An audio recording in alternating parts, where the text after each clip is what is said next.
Hello, everyone. Welcome to Lost in the Real. My name is Sean. My name is Morgan. And today we are talking about the 5 episode limited series from Netflix, Sirens. And make sure to tune in after we give our ratings for our little spoiler talk, just in case you want to know what Sirens is all about or what we thought about it.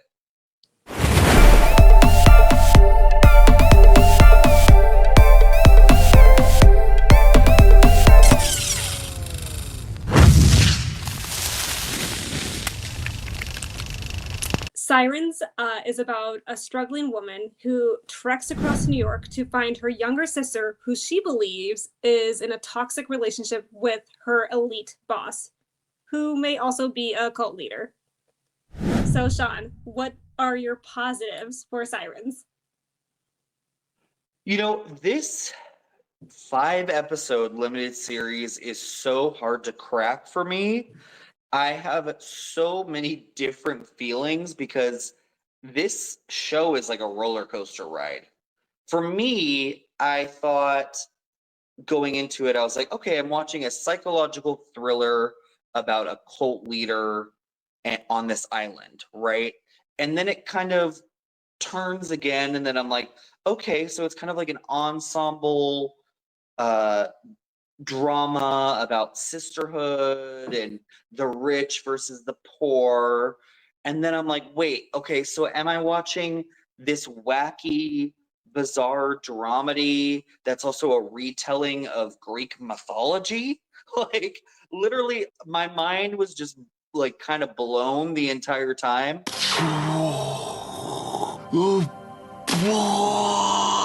Because I was trying to figure out what the hell I was watching. And Yes. that was kind of my experience watching this show. What about you? I mean, same. Like, I was just like, oh, I know exactly what this is going to be. Like, okay, yes, cults, whatever. Like, kind of classic characters. But oh my God, my biggest positive is that it kept me on my toes and kept my head turning and like swiveling and being like, what's happening? What's happening the whole time? Huge positive for me. Yeah, I mean, unpredictable Yes. this show is. Like I had no idea where the hell this thing was going. Same, but it wasn't in a chaotic way. It was very thought through. Like once you finished it, I thought. So I did not feel that way. I thought that it was extremely messy. But we're in the positives right now. Yeah. Save that shit for later. Sorry. Save that shit for later. I like that. You get feisty. Okay, so positives. This cast, first and foremost, Megan Fahey is to me like one of the new bright stars coming out of the woodwork. So she was in White Lotus season 2, amazing in that. Amazing. She was in Drop, which was a completely different character for her. And I know not a lot of people saw that movie, but it was so good and she was so good in it. And then here's another role for her where she's playing a completely different type of person and character, and she nailed it. And her comedic timing, her her level of like the range that she shows in this character, like I could watch this girl for days. I love her. Same. I didn't see Drop, but I loved her in White Lotus, and then to see her in this role as Devin, the kind of struggling sister. I mean, I almost didn't recognize her in the beginning. It took me a second, and she does such a phenomenal job.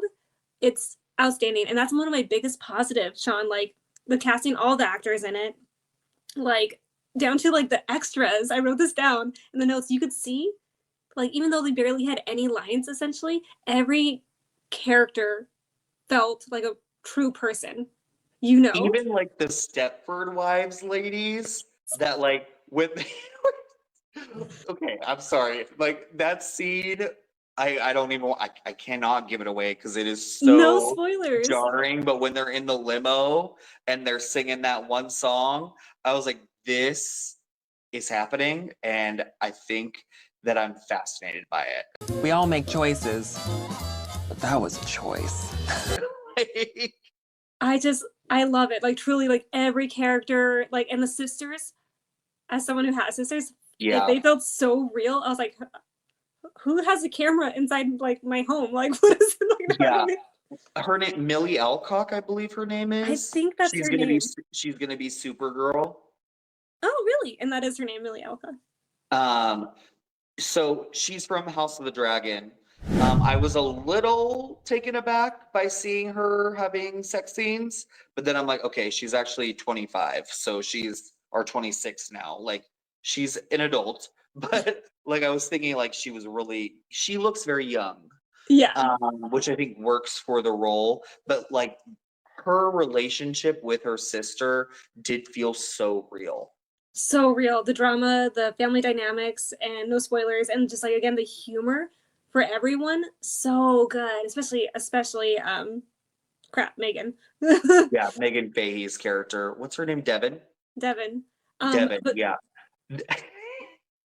And there is some weird comedy in here too. Like they kind of swing for the fences for some like kind of comedy that I was like, really? And then I like thinking back on it, I was like, I liked that they did that. Choices. Like, I just feel like they did such a good job with everything. So many good positives. But then can we talk about Julianne Moore? Like what a great like wasp siren, like the first scene we see her in, and like the costumes and production design and like looking at the houses of these elite people and down to the way she herself is lit. Yeah, like lighting and costumes. I was like, yeah, pull me in, Siren, let's go. Like you got 100%. And this is such a good role for her. I do think that it like fits her perfectly.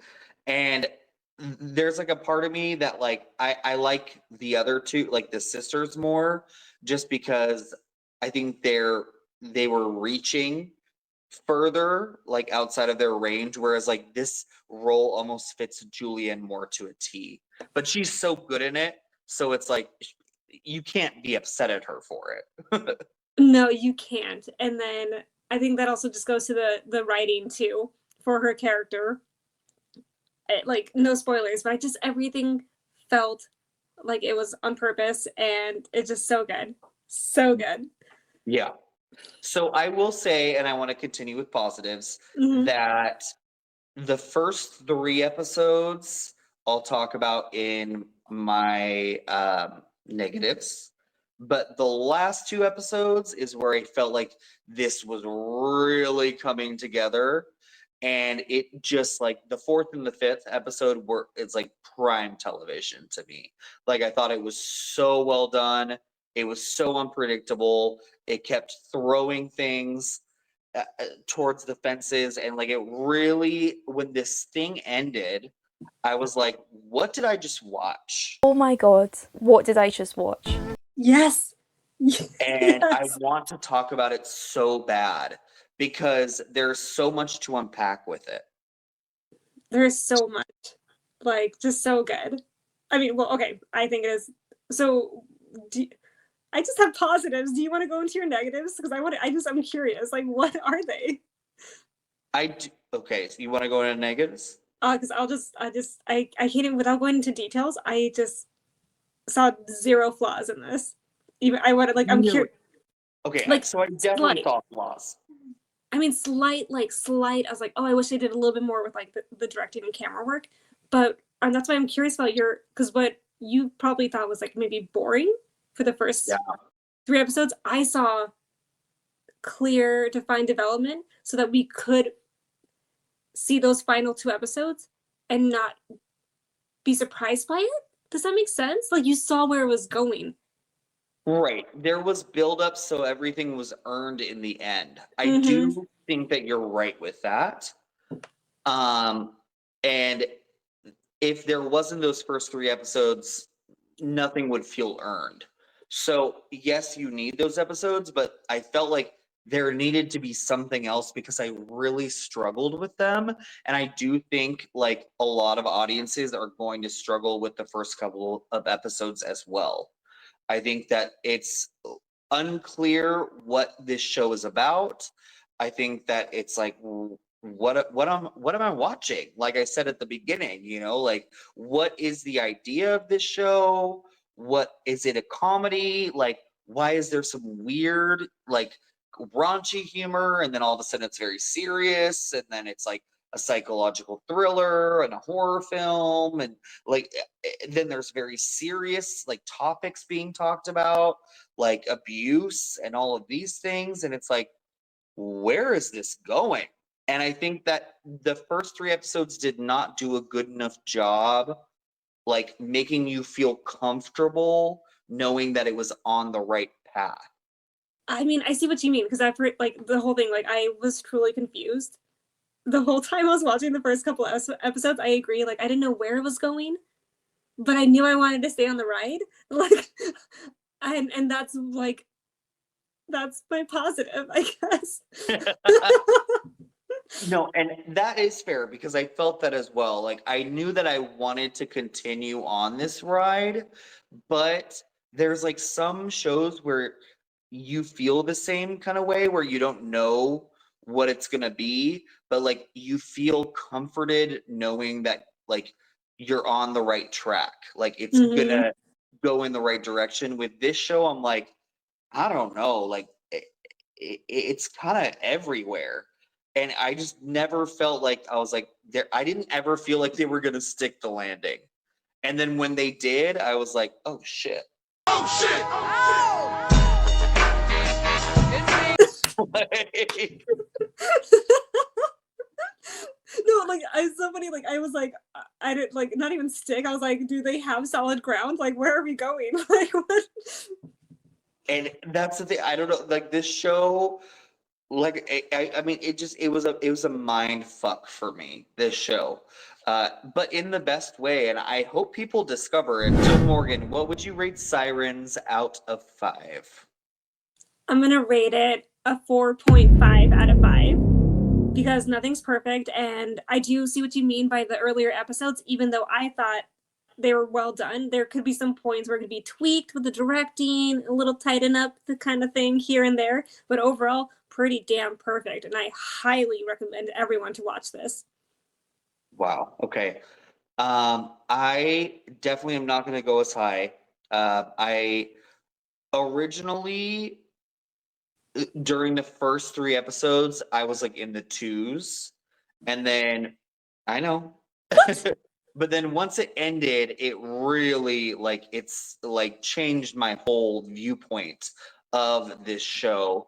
So for me, I'm gonna go with a 3.75 out of 5, and that is me also knowing that like I am intrigued to watch the show again and to kind of like catch different things, and that score might go up. But just the fact that like I would be willing to sit another 5 hours to watch this show means that there is something really special about it. And I think that a lot of people will, if they get through all 5 episodes, will get a lot out of it. I hope so. I hope people give this show a chance. Please just watch it all the way through and then let us know what you think. Yes. There you go. Down below. Down below, bitches. Down below. Bye. Bye. Thanks for watching. So, sirens. I've always been fascinated by sirens. They're those mythical creatures, right? Like they're like women from the sea that lure men in. Mm-hmm. They basically like the men on the ships, and they like jump off, like they commit suicide basically. Yeah. Because they're trying to get to the women. Mm-hmm. But how do you think that has to do with this show? Well, I think of it, I don't know, by just pulling people to the island, or quote unquote, this kind of mythical place where the elite live, and you live this like bougie kind of bubbled life. And I don't know. So I think of like sirens, like what is it? Tales of the Iliad, where yes, they drown, but also they lead you to that island where you eat the lotus petal, and then you kind of never want to leave. I also kind of that was in the back of my mind the whole time too. Yeah. I don't know. It's very interesting. So to me, so she's like a siren, and that was like my original thought. Like she is Very black and literally, white. yeah, and they like she brings them to the cliff and she kills them, Oh right?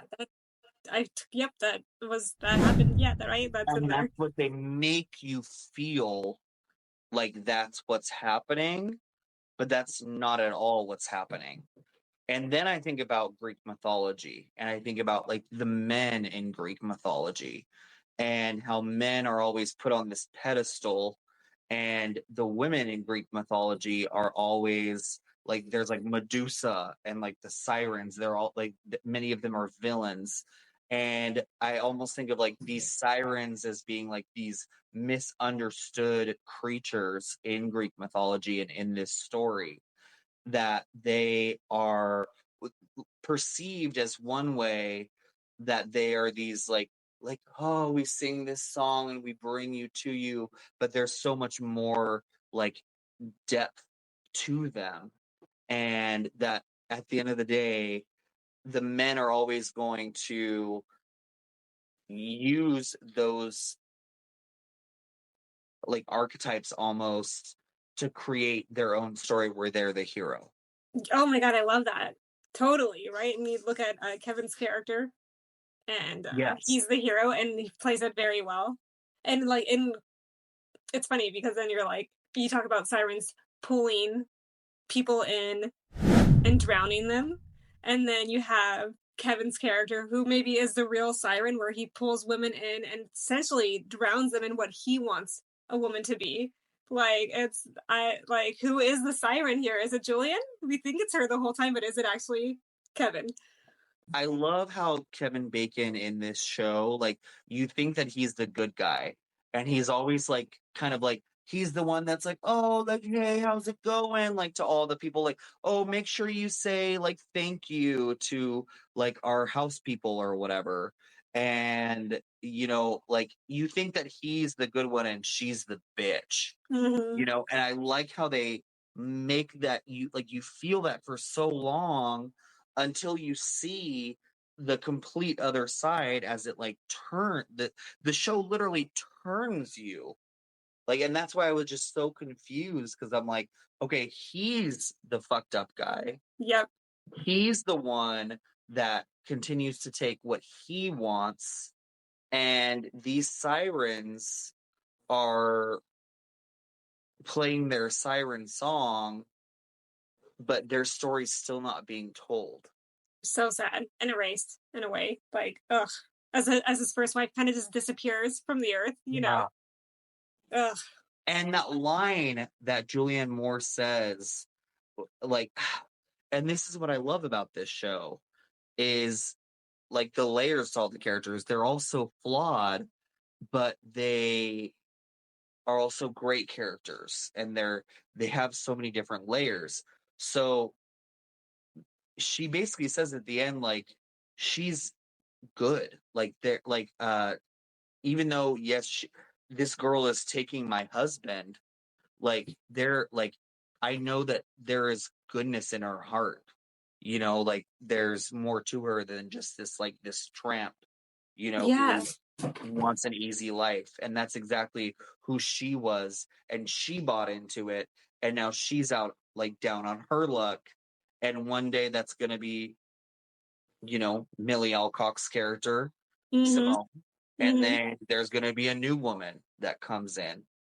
But I love that forgiveness. I think that's why I bumped it up a little bit more, is because I think a lot of male writers maybe would, or even some female writers would just write this character, Julian's character, as this like scorned woman. Like, how dare she, tossed out with the trash. But she's like, no, don't blame her. She's good. I was good. Like, or I am good. Like, you know, like, that's Yeah. beautiful. Those And are, you get the idea that she like was this lawyer who like wanted to do good things and like had her life like going for her, and then she, you know, she gave it all away to you know, basically live on this island with this man, and that was her whole life. She gave up everything, and that's exactly what Simone's doing. Yep, and it's gonna start all over again. Yeah. And the way they did it, though, so beautiful. Yeah. Thank you so much for watching Lost in the Reel. And please let us know what you think of Sirens, and also, what is your favorite like Julianne Moore role? We'd love to hear it. The one I can think of is May December. Her in May December. What about you? I've never seen that. I gotta add it to the list. I think mine. I don't even know. Mine are cheesy, like Evolution or Laws of Attraction. I was gonna say Evolution. Evolution. She's so good in that movie, and that movie's so underrated. So underrated. Thank you. Right. Well, sound off in the comment section, my friends, down below. And until next time, take care.